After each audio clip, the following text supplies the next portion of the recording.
Hi, my name is Adrienne and welcome back to my channel. If you haven't seen my first video, check that out. I'll link it down below. And today we're going to talk about dyslexia and what that is. So let's get into it right now.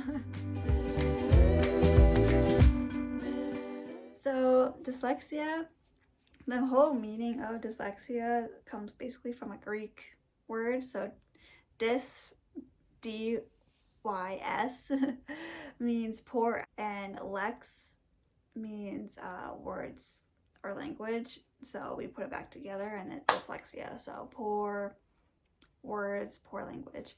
And so basically this leads into slow reading or difficulty understanding each individual sound for a spoken language. So there's definitely a lot of choppiness when you're trying to read because you're basically trying to decode each word and trying to sound it out. So like, let's say together, like to get her. So that's basically how I spell it. I don't know if that's how everyone spells it like, but anytime I write it down, I'm like to get her together. So that's pretty much how we kind of chop things up like that to just help us to figure out what the word is. This kind of makes it harder to retrieve the word. So we can't process it as quickly. So there's, let's say you're trying to speak on something and you know what the word is, but you just can't figure it out. So those are kind of what dyslexia is, like in a nutshell. Basically our strengths are, we are out of the box thinkers. We have to problem solve. So I was thinking of a word to spell, but I can't figure out how to spell it. So I have to come up with a different word that has the same meaning that I know how to spell. So it might not be like a fancy word. I mean, I try to like expand my vocabulary, but sometimes I just have to go back to the basics, and even sometimes the basics I have trouble with remembering how to spell it. So we're also picture thinkers or like 3D thinkers. So like this means like, let's say I'm trying to do like a math problem. I need to see the formula. I need to see how it's done. And so that I can visualize how to do the math problem. Or if I'm going to travel somewhere far, I have to look at the GPS to visualize the lefts and rights and what roads I'm going to be turning on so that I'm more prepared. And we are also like bigger picture thinkers. So like, let's say like we'll miss like a tree, but we'll like see the whole like forest in a way. So we'll see the full picture of what's going on, and that's where like we'll miss the details a lot of the time.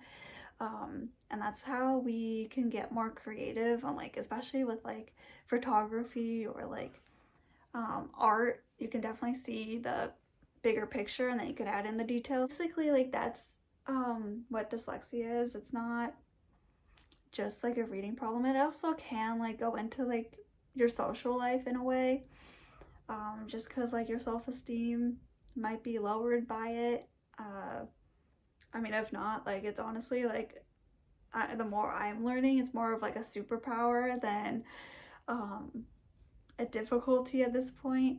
I mean, it is classified as a learning disability, but there's like so many more like let's say like inventors, or let's say like Steve Jobs made Apple. He has dyslexia. A lot of actors and actresses have dyslexia. So it's not really a disability, but it does affect your day-to-day and like reading signs. Let's say like reading signs on a highway, that might become a problem. But I think phones and technology have really created like a really good way of helping dyslexics with like Siri or like the text-to-speech stuff. that's on your phone, like even like texting, you can speak what you're trying to say, even though sometimes it can get the word wrong, which actually can be a problem because I can see a word and I can completely think that it's right, and that, you know, it's makes it a lot harder to figure out if I got something wrong or not. But yeah, so I have to be really careful about trying to figure out if that's the right word. So I go into like Google and then I look up the definition to make sure that this is the word that I mean. So yeah, like most of my like Google searches are just words that I'm trying to spell or make sure that I got right. And so basically that's like the key like components, key components that people should look for is like the slower readers, the I'm definitely gonna make a video on like debunking things, because there's one, so it's like reversing letters, and then another one is like being lazy. They're not lazy, they're just trying to think harder than an actual typical person will ever try to think. It takes us double the time to process things, so that's why reading is really exhausting. Like I can't get through a book in a day. I mean, I can try, but I'm gonna be really tired afterwards. Yeah, and we're pretty good at like analyzing everything because we are so like trying to focus on what we're reading. And sometimes we'll like read sentences a couple times until we get it, until we get it, until we get it again, you know? And that's why it takes a really long time for us to read. So basically ways to help or accommodate people with dyslexia, kids with dyslexia, adults with dyslexia, is definitely like accommodations. So, or like an IEP, and that's more like school-wise. IEPs are more for like a plan of action of how to help a student with certain disabilities, learning disabilities. So let's say you need extra time, you put that on there. If you need accommodations on a test, so like modifying how the test is worded, you put it on there.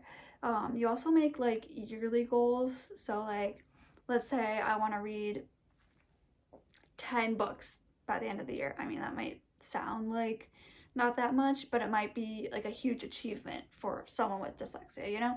So like there's just a lot of things you could put on there. So extra time, what other accommodations you can put on there? Oh, putting them in a different room, so a quiet room, so that they're by themselves, because you know it is really distracting when like everyone's getting up and like handing in their tests and like you're still sitting there and you're like, oh no, like I'm not done, okay. And then you start freaking out inside and you're like, I'm not done, and everyone's getting up, why am I not getting up, why am I not done, like, you know? So you start thinking about other things. So that's also a good key to look for, putting them in a different room. Let's have text to speech or text or speech to text. That's always really helpful, especially like, I mean, I recommend getting Kindles or like audiobooks. That could be really helpful. What else? Take time, be patient with them. Like seriously, the amount of times that people have skipped over me because I've had I was trying to think of what I was trying to say. They're like, oh, you don't know, okay, then like let's move on. And I'm like, no, I know what the word is, I can't figure it out. I just can't figure it out right now. Just give me like 5 more seconds, I will get it. I swear it's on the tip of my tongue. I swear I'll get it. So be patient with them. Let them know what dyslexia means. What does it mean to be dyslexic? That's really important. I didn't know until now, basically. I had to do my own research. And that's really important because it would have probably helped with self-esteem, knowing like what I could do with that and how I can use my brain the way that it should be working.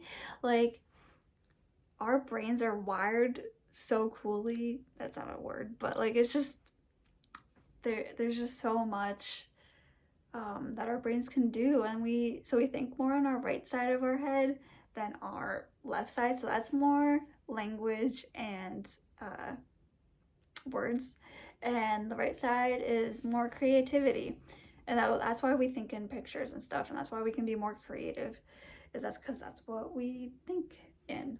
And then making sure you let people know that they can be themselves. So like, yes, reading is important, and if you need help with it, you need help with it, but it should not be overtaking your life.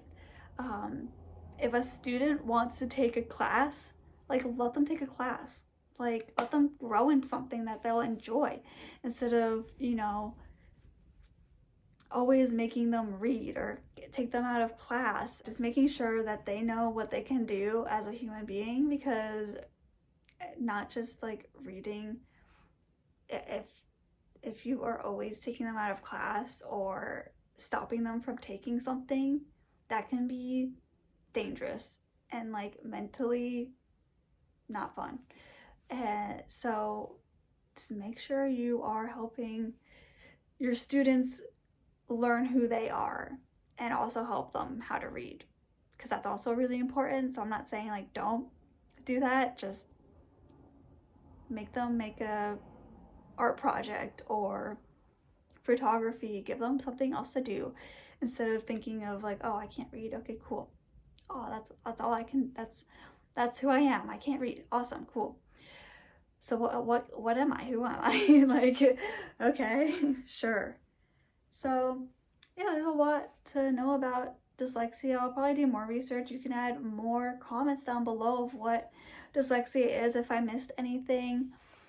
I am open to criticism. I am open to new things. I've done a lot of research, but that doesn't mean that the research is right. I try to use like .edu or .gov, because that's more credible sources. So I really tried to do that instead of like .com video or .com websites. So I can link those down below to have you guys check that out. And I will see you next time. So thank you for watching this video. I really appreciate it. It has definitely taken me a long time to even be able to talk about this. So thank you so much for your support, and I will see you next time. Bye.